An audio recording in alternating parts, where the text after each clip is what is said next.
마이크가 많아서. 네, 오늘은 창세기 지난번에 22장을 보았고요. 아브라함과 이삭 그 시험에 대해서 저희들이 말씀을 나누었습니다. 오늘은 창세기 23장에 대해서 나눌 텐데요. 23장 1절을 펴서 제가 봉독해 올리겠습니다. 23장 1절에 이렇게 기록이 되어 있습니다. 사라가 127세를 살았으니 이것이 곧 사라가 누린 횟수라. 제가 사라의 죽음에 대해서 묵상하고 생각할 때에 하나님께서 이 사라를 굉장히 사랑하시고 그리고 복을 주셨다라고 하는 것을 여러 군데에서 묵상할 수가 있었습니다.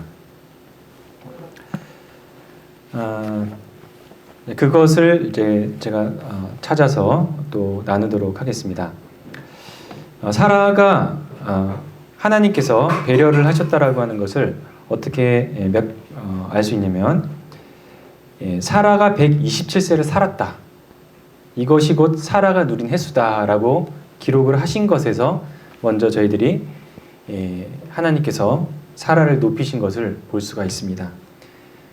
성경에서는 대부분의 그 지도자들이 남자들이었기 때문에 그들이 죽은 그 나이에 대해서 많이 기록을 하셨습니다. 그렇지만 유일하게 그 사라가 여자로서는 그 돌아가신 그 횟수, 사셨던 그 횟수가 기록이 되어 있는 것입니다. 미리암이라고 하는 모세의 그 누나가 굉장히 훌륭하신 분이셨습니다. 그렇지만 민수기 20장에도 미리암이 죽었다라고 이렇게 기록이 되어 있지 그 나이까지는 기록되어 있지 않습니다.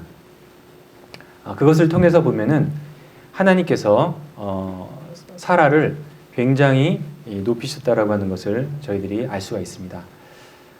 이것을 보면은 하나님이 매우 디테일하신 분이라고 하는 것을 보게 됩니다. 참 굉장히 하나하나 자세하고 또 뭐 하나 이렇게 놓치지 아니하시는 그런 분이시라고 하는 것을 생각을 하게 됩니다. 두 번째로 사라가 죽을 때 그녀를 사랑하는 많은 사람들에 둘러싸여서 죽을 수가 있었습니다. 그것은 그녀의 주변에는 아브라함과 이삭이 있었습니다. 저도 이제 살다 보니까 나이가 점점 먹고 그러다 보니 대부분 그럴 거라고 생각이 드는데 남자들도 좀 마음이 좀 약해지더라고요. 원래 좀 제가 강한 성격은 아니었는데 점점 더 약해지는 것 같아요. 그러면서 한편으로는 제가 죽을 때 내 주변에는 누가 있을까? 상당히 좀 두려움이 느껴지는 거예요. 그래서 사랑하는 그 최소한 자매하고 이렇게 아이들이 이렇게 둘러싸서 나를 이렇게 있었으면은 참 좋겠다라는 그런 바람이 있습니다. 그 바람 중에 하나는 제가 포기해야 되는데 그거는 조금 이따 말씀을 드려야겠습니다. 하지만 이 사라에게는 정말 사라를 사랑하는 이 아브라함과 이삭은 정말 효자였던 것 같습니다. 왜냐하면은 그 24장에 보면은 리브가가 이렇게 오지 않습니까? 오는데 그 마지막 말에 이제 보면은 리브가가 이삭에게 다가올 때 뭐라고 표현이 되어 있냐면은 이삭이 그의 어머니를 장례한 후에 위로를 얻었더라 이렇게 되어 있거든요. 그러니까는 위로를 얻었다라고 하는 것은 굉장히 슬퍼했다라고 하는 거거든요. 슬퍼하지 않았으면 위로를 받을 필요가 없었죠. 그러니까 좋아했다, 아주 반가워하였더라 이렇게 되었을 텐데 그것이 아니라 위로를 얻었다 이렇게 말씀에 기록이 되어 있는 것을 보면은 정말 이삭은 자기 어머니 사라가 주님께로 가셨을 때 너무나 많이 애통해하고 슬퍼하고 그 허전한 마음이 있었다라고 하는 것을 볼 수가 있습니다. 저는 이제 저희 어머니께서 이렇게 돌아가시면 그렇게 슬퍼할 것인가, 저는 좀 불효자여가지고 그렇지 못할 것 같습니다. 자, 여하튼 이 사라는 죽을 때 사라를 사랑하는 사람들에 의해서 둘러싸여 있었다. 이것이 굉장히 하나님께서 주신 복이었다라고 하는 것을 알 수 있습니다. 세 번째로 그녀는 그녀의 남편보다 먼저 주님께로 갔습니다. 이것이 어떻게 복이 될 수 있을까? 우리 그리스도인들은 죽음 자체를 두려워하지 않습니다. 저도 제가 예수님을 믿을 때 가장 제가 믿고자 했던 그 바람이 뭐였냐면은 이 죽음으로부터의 공포였습니다. 인간은 죽으면 어떻게 될지 다 아무도 모르지 않습니까? 그런 죽음의 공포에서 제가 고민하고 있을 때 우리 주님의 말씀은 나를 믿으면 영생이 있다. 나를 믿는 영생을 얻었고 믿는 자마다 멸망치 않고 영생을 얻으리니, 이렇게 이제 영원한 생명을 약속하신 분이 바로 우리 주님이셨습니다. 그래서 제가 그분 앞에 저의 마음을 내려놓고 그 말씀을 인정해 드릴 때 저에게 영생이 있다라고 하는 것을 그냥 제가 확신하게 되었고, 그때가 제가 중학교 2학년이니까 15살 때였는데, 저도 디테일하게 가면 제가 7살에 학교를 들어갔으니까 14살 때 그 사실을 받아들이고, 그 이후로는 물론 죽음의 고통, 어떻게 제가 죽을 것인가, 뭐 병에 걸려서 죽든지 뭐 사고로 죽든지 뭐 여러 가지 뭐 있지 않습니까? 그것에 대해서는 두려워하지만은 죽음 자체에 대해서는 한 번도 두려워한 적이 없습니다. 왜냐하면 생명 대신 우리 주님께서 내 마음 가운데 들어오셨기 때문에 그렇습니다. 이것은 저뿐만의 경험이 아니라 모든 구원받은 그리스도인들의 고백이며 또 경험입니다. 그리스도를 믿은 사람, 구원을 받은 사람은 결코 죽음 자체를 두려워하지 않습니다. 그리고 죽음이라고 하는 것은 무엇이냐? 단지 하나의 문입니다. 문이라고 하는 것은 뭡니까? 이 공간과 저 공간 사이에 어떤 하나의 통과해야 하는 그런 코스가 바로 문입니다. 복도에서 이 실내로 들어오기 위해서 우리는 문을 통과를 하는 것입니다. 그래서 죽음이라고 하는 것은 무엇이냐? 눈에 보이는 이런 물질 세계에서 눈에 보이지 않는, 그렇지만 더 강력하고 더 포괄적인 영적인 세계로 들어가는 것이 바로 저희들이 죽음이라고 하는 것을 알 수가 있습니다. 자, 그래서 우리가 그리스도인들에게는 죽음이 어떻게 일어나니까, 죽음 위기의 삶이 어떻게 됩니까? 우리가 드디어 이제 마지막 숨을 탁 내쉴 때, 정말 저도 이제 외삼촌 두 분을 암으로 이제 잃었는데요. 간병하던 제 사촌 아이가 그러는 거예요. 우리 아버지 돌아가시는데 그냥 답답하다 그러더니 숨을 한번 훅 내쉬더니 그냥 돌아가시는 거예요. 바로 그냥 사망하시더라. 그래서 말씀에 호흡이 이 코에 있었는데 그것이 취하여진즉 죽더라.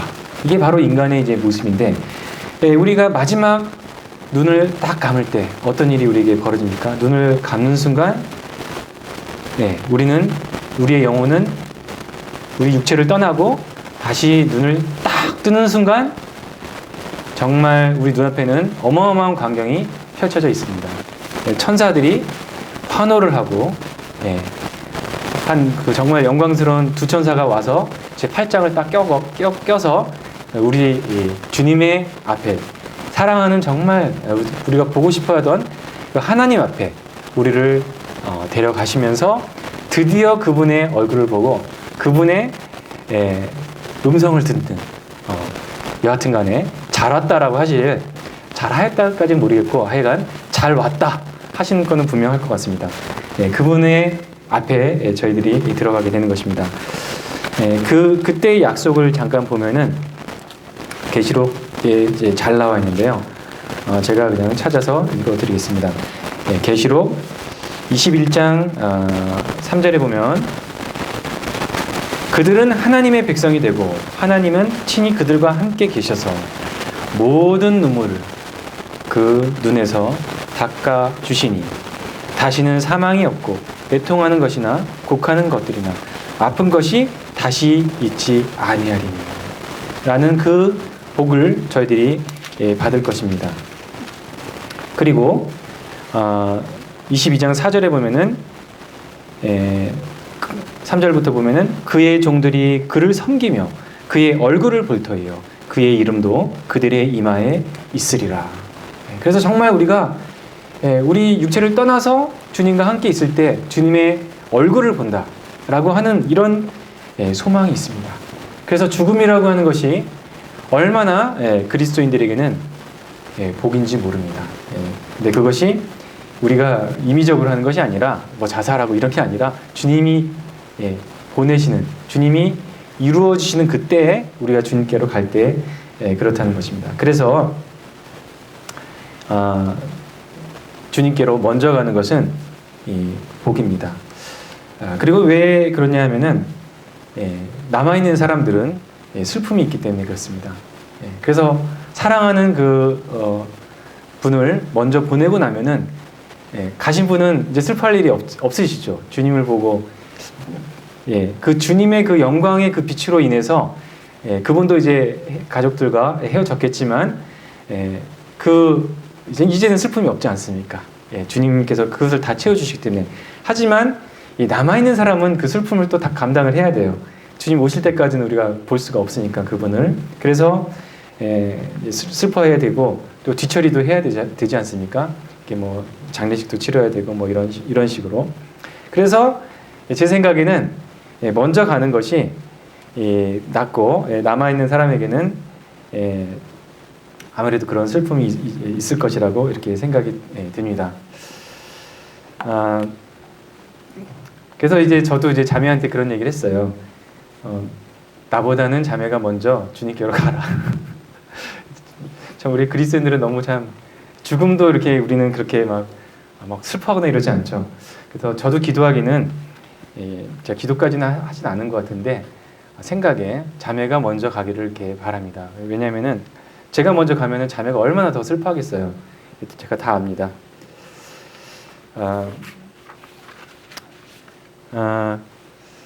근데 이 죽음에 대해서 정말 우리가 헤어져야 하는 이 죽음을 완전히 극복하는 하나님의 선물이 있습니다. 그것이 무엇일까요?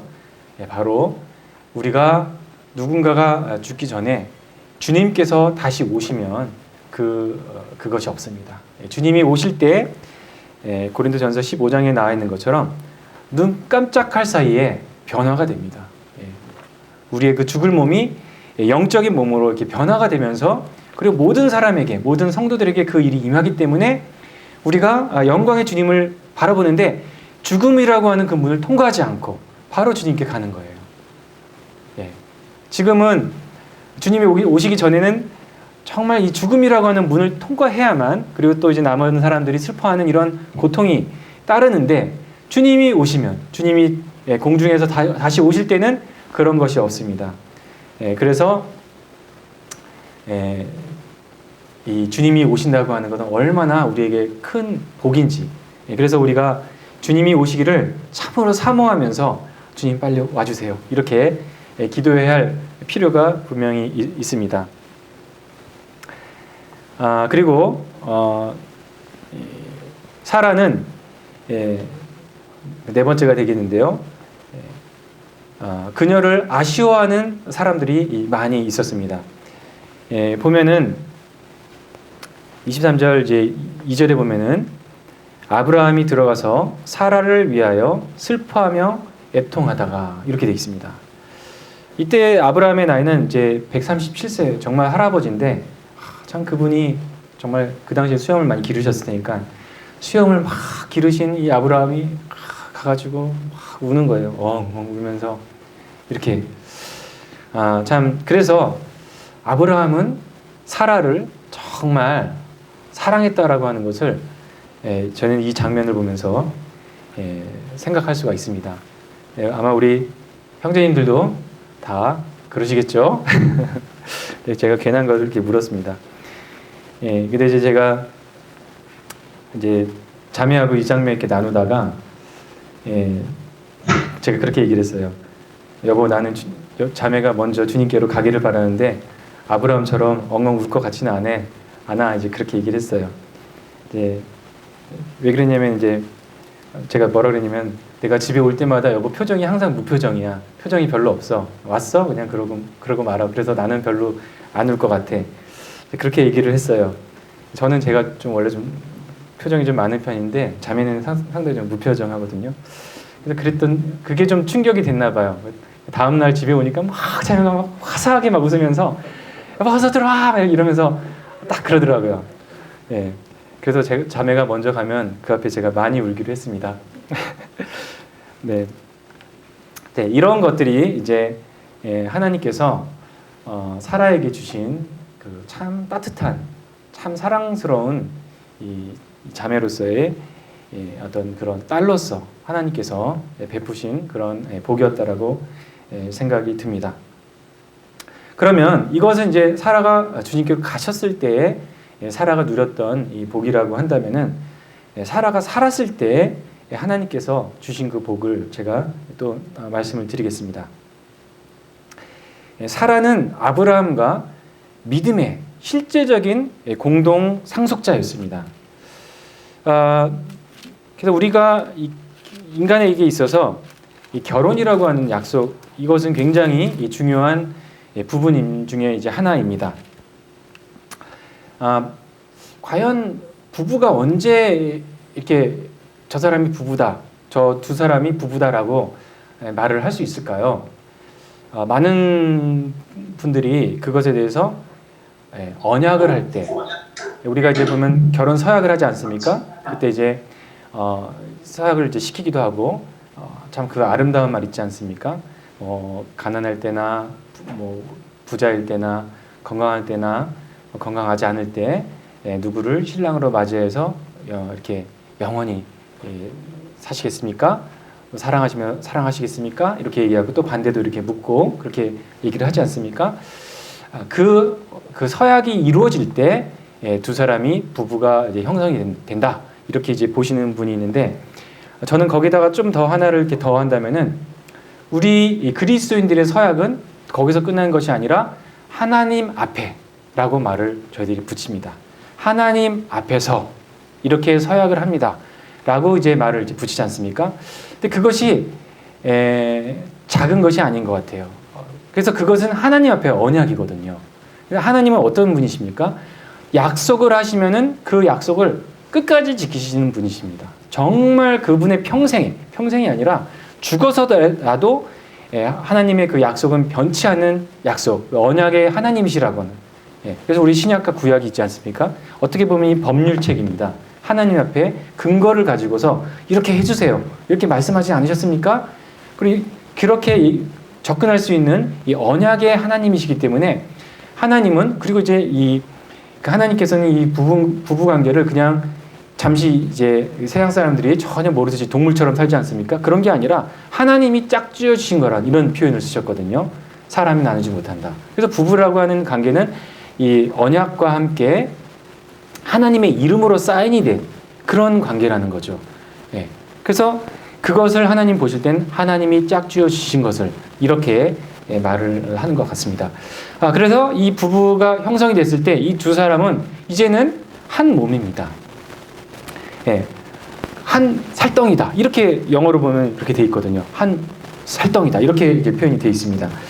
그래서 다시 한번 이 아브라함에게 하신 약속을 보면은 하나님께서 뭐라고 하시냐면은 창세기 12장 2절에 보면 내가 너로 큰 민족을 이루고 내게 복을 주어 내 이름을 창대하게 하리니 너는 복이 될지라, 이렇게 말씀하셨거든요. 내가 너로 큰 민족을 이루고 이렇게 얘기하실 때, 제가 지난번에도 이제 말씀을 드렸지만은 이 약속은 사라가 없으면 이루어질 수 없는 약속이었습니다. 그렇지 않습니까? 남자 혼자서는 되는 게 아니에요. 무슨 뭐 무성생식이라 그러죠. 뭐 그런 거 있지 않습니까? 플리나리아인가? 걔네들은 자기들끼리 막 몸이 잘라져도 막 이렇게 막 분열되고 그러면서 나오잖아요. 근데 사람은 그렇게 안 됩니다. 하나님께서 여성을 통해서 자식이 낳도록 이렇게 한 거죠. 자, 그래서 그렇지만 그 하나님께서 그렇게 처음부터 부부로서 출발하신 그 약속은 사람의 눈에는 그것이 연약해서 그렇게 보이지 않았던 거예요. 그래서 그리고 이제 이 사람의 눈으로 볼 때는 다 불가능한 일이 아니었습니까? 사라가 자기 자신을 아는데요. 사라가 아브라함이 75세 때 부르심을 받았으니까 사라가 그때 65세였습니다. 요즘에도 요즘에 꾸민 분들 보면은 60세 분도 저분이 60세야? 이렇게 나이 생각할 수 있는 것처럼 또 약간은 상상을 할 수 있겠지요. 사라가 굉장히 아름다워서 그 주변의 그 남자들이 막 그렇게 탐냈던 그런 부분도 성경에 이제 기록이 되어 있습니다. 근데 이제 자녀가 이제 없었죠. 그래서 이 하나님의 태초로부터 시작된 이 언약의 약속을 사람들은 안 되니까 불가능하다고 생각을 해서 다른 거로 대체를 했습니다. 그래서 아브라함은 그 약속의 상속자가 그냥 자기가 이제 데리고 있었던 종이 있었는데 그 사람이 아마 다메섹 사람 엘리에셀이었던 것 같습니다. 그래서 아유 주님 하나님 다메섹 사람 엘리에셀을 제 그냥 후사로 삼아서 그냥 제 몸에서 난 건 아니지만 그렇게 치시죠. 그런 셈 치시죠. 이렇게 말을 했던 것입니다. 자, 그런데 하나님께서는 내 몸에서 날 자라고 이제 말을 했습니다. 자, 내 몸에서 나니까 그래도 여하튼 나를 통해서 나는 것 같다. 그래가지고 불가능하니까 상황은 이제 허락하지 않으니까 그래서 가나안으로 들어온 지 10년이 되는 해에 사라와 아브라함은 거기 그 부분에서 실족을 합니다. 그래서 10년 동안 기다렸는데 뭐 별로 보여주는 게 없으니 그냥 하갈이라고 하는 그 내 종을 통해서 그냥 당신 몸을 통해서 낳으면 되는 거 아니겠어요? 이렇게 하면서 이스마엘을 상속자로 하려고 그랬습니다. 근데 그런 것이 아니었습니다. 하나님께서는 태초부터 세우신 이 결혼의 그 언약을 따라서 아브라함과 한몸된 사라를 통해서 그 아들을 약속을 하셨습니다. 그래서 아브라함의 생은 그 믿음의 이 출발은 이삭의 전 후로 나뉜다고 이렇게 생각이 됩니다. 이것을 아브라함의 그 믿음의 전환점이라고 말을 할 수가 있을 것입니다. 우리 형제 자매님들도 분명히 이제 마찬가지라고 생각이 됩니다. 구원은 받았지만 그리고 또 침례도 받았지만 단순히 내가 지금 현재 썬데이 크리스천이 아닌 정말 하나님의 아들로서 이렇게 주님만을 위해서 헌신하겠다, 섬기겠다 라고 했던 그 시점은 형제자매님들 언제신가요? 분명히 있었을 거라고 생각이 듭니다. 저는 그때가 중학교 3학년 때였습니다. 중학교 3학년 때 수련회를 이렇게 참석하면서 여러 성도들이 구원받은 간증을 딱 하는 그때 이 주님이 정말 그 성령님으로 말미암아 보이셨던 것 같아요. 그때에서야 제가 정말 큰 죄인이라고 하는 것을 너무나 막 뼈저리게 느꼈어요. 내가 정말 큰 죄인이구나. 그런데 나 때문에 예수님께서 받지 않아도 될 고통을 받으셨구나. 그 고난이 바로 나를 위한 것이었구나. 라는 이것이 저에게 정말 강력하게 왔습니다. 그래서 제가 너무나 감사를 했어요. 그리고 나서 그때부터 주님을 섬긴다는 이것이 정말 두렵지가 않더라고요. 그래서 그때 이제 교회가 저희 집에서 되게 멀었는데 1시간이 넘는 그 거리를 제가 버스를 타고 가면서 주님을 이제 섬겼던 것 같습니다. 이 아브라함에게 주신 이 이삭의 시련, 이것은 아브라함에게 정말 큰 충격을 주었습니다. 그것은 또한 아브라함뿐만 아니었습니다. 하나님의 약속이 사라는 실제로 자기에게 임한 것을 경험할 수밖에 없었습니다. 그래서 사라가 90세가 되었을 때 이삭을 잉태를 했습니다. 정말 자기 자신이 이 죽은 몸이라고 생각을 했는데 거기에 새로운 생명이 자라는 것을 경험을 했을 것입니다. 그래서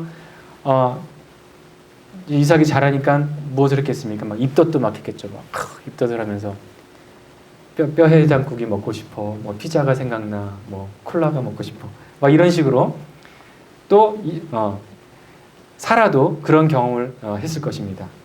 그리고 정말 뱃속에서 이삭이 자랄 때, 저도 선양이는 기억이 안 나는데 옛날 순종이가 이게 뱃속에 있을 때 자매가 그런 거예요. 여보, 손 좀 대봐. 그랬더니 딱 대니까 발로 그냥 타타타타타타 이게 치더라고요. 예, 그런 경험을 제가 이제 했었습니다. 아마 이 사라도 그 경험을 하면서 정말 그 10달 동안 이 너무나 놀라운 경험을 한 거죠. 아, 정말 하나님이 살아계시는구나. 정말 그렇게 나에게 말씀하신 그 하나님이 정말 나한테 이런 생명을 허락하셨구나 하는 것을 생각을 했을 것입니다. 그리고 정말 어려운 그 또 아기를 낳는 그 과정에서 그 다음에 아기를 안으면서 정말 이 사라와 아브라함은 너무나 큰 웃음을 가졌을 것입니다. 원래 그들은 하나님에 대한 그것은 비웃음은 아니었을 거로 생각이 들어요. 그냥 에이 뭐 이러면서 좀 무슨 이러면서 그런 너털 웃음 이런 것이었을 것 같습니다. 예. 사라도 그 장막 뒤에서 내년에 사라에게 아기가 있을 것이다 했을 때 호호호 하면서 그렇게 웃었을 것 같습니다. 근데 하나님께서는 그 웃음을 진정한 웃음으로 바꾸어 주셨습니다. 그래서 이러한 이 아브라함과 이 사라 정말 이 우리가 생각하면은 참 믿음이 없었을 거라고 생각하는 그런 아브라함과 사라에게 사라를 이렇게 로마서에는 표현하고 있습니다. 로마서 4장 17절과 17절로부터 22절인데요. 한번 제가 찾아서 읽어드리겠습니다. 기록된 바 내가 너를 많은 민족의 조상으로 세웠다 하신가 같으니 그가 믿은 바 하나님은 죽은 자를 살리시며 없는 것을 있는 것으로 부르시는 이시니라. 아브라함이 바랄 수 없는 중에 바라고 믿었으니 이는 내 후손이 이 같으리라고 하신 말씀대로 많은 민족의 조상이 되게 하려 하십니다. 그가 100세나 되어 자기 몸이 죽은 것을 알고 사라의 태가 죽은 것을 알고도 믿음이 약하여지지 아니하고 믿음이 없어 하나님의 약속을 의심하지 않고 믿음으로 견고하여 져서 하나님께 영광을 돌리며 약속하신 그것을 또한 능히 이루실 줄을 확신하였으니 그러므로 그것이 그에게 의로 여겨졌느니라. 좀 다르지 않습니까? 웃었는데요. 아브라함한테 말씀하실 때 막 웃고 막 사라도 막 웃었는데, 그죠? 그러나 하나님은 우리의 연약함을 아십니다. 그럼에도 불구하고 정말 믿을 수 없는 그런 환경 가운데서도 이 아브라함과 사라는 하나님을 떠나지 않았습니다. 포기하지 않았습니다. 그들은 믿음이 없었지만 하나님은 신실하시다라고 하는 것을 그들이 그 땅에서 삶으로 증거했습니다. 그러한 때로는 우리가 나는 정말 믿음이 없어, 나는 너무 작은 자야, 나는 너무 연약해 이럴 수도 있습니다. 그렇지만 하나님께서는 그러한 우리, 그럼에도 불구하고 하나님을 붙잡는, 하나님께 의뢰하는, 의지하는 그런 저희들의 믿음을 보시고 얼마나 소중하게 생각하시고 동일하게 그것을 우리에게 의로 여기시는 이 하나님을 저희들이 생각할 수 있습니다. 하나님은 우리의 생각하는 그것과는 정말 차원이 다르신 분이십니다. 그리고 사라가 이제 90세에 이제 이삭을 낳았습니다. 그리고 127세에 하나님께로 갔으니까 그녀는 37년간 이삭이 자라는 것을 이제 볼 수가 있었습니다. 얼마나 기쁘고 얼마나 사랑스럽고 얼마나 예뻤을까요? 정말 하나님의 말씀이 이루어진 내 아들. 거기에는 사람이 할 수 있는 부분이 전혀 없었습니다. 그럴 수밖에 없었어요. 저 아들을 볼 때마다 하나님의 위대하심, 하나님의 약속을 어떻게 이루시는가 그가 자라면서 어머니 아버지 이런 말을 해가면서 그리고 아주 순종하는 그 아들로 자라갈 때 정말 우리는 사라는 이 은혜다, 하나님의 은혜입니다 라고 밖에 고백을 할 수밖에 없을 것입니다. 근데 사실 우리의 삶도 마찬가지입니다. 하나님께서 우리의 인생 가운데서 역사하실 때 어떤 것도 우리의 힘으로 되는 것이 없이 온전히 은혜로, 하나님의 은혜로 됐다라고 하는 것을 우리가 고백할 수밖에 없습니다. 돌아보면 다 그렇습니다. 이렇게 하나님께서 참 약속하신 것을 이루시고 또 증명하시는 이 하나님은 얼마나 위대하신 하나님이신지 모르겠습니다. 마지막으로 이 하나님의 이 약속의 차원에 대해서 잠깐 나누고 마치겠습니다. 이 부분이 조금 제가 굉장히 좀 신기하게 느껴졌습니다. 창세기 13장 16절에는 하나님께서 이렇게 얘기를 하셨습니다. 내가 내 자손이 땅의 티끌 같게 하리니 사람이 땅의 티끌을 능히 셀 수 없을진데 내 자손도 세리라. 그래서 하나님께서 이때가 이제 이삭이 나오지 않았는데 네 자손이 땅의 티끌처럼 많게 될 거다. 이렇게 이제 말씀하셨어요. 그것도 정말 대단히 놀라운데 16절 창세기 15장 5절에는 좀 다른 표현이 있습니다. 그를 이끌고 밖으로 나가 이르시되 하늘을 우러러 뭇별을 셀 수 있나 보라. 또 그에게 이르시되 내 자손이 이와 같으리라. 옛날 학교 다닐 때 어느 교수님이 그 얘기를 해주셨는데 그분이 이제 미국의 어느 사막을 가셨대요. 근데 정말 그렇게 별이 많대요.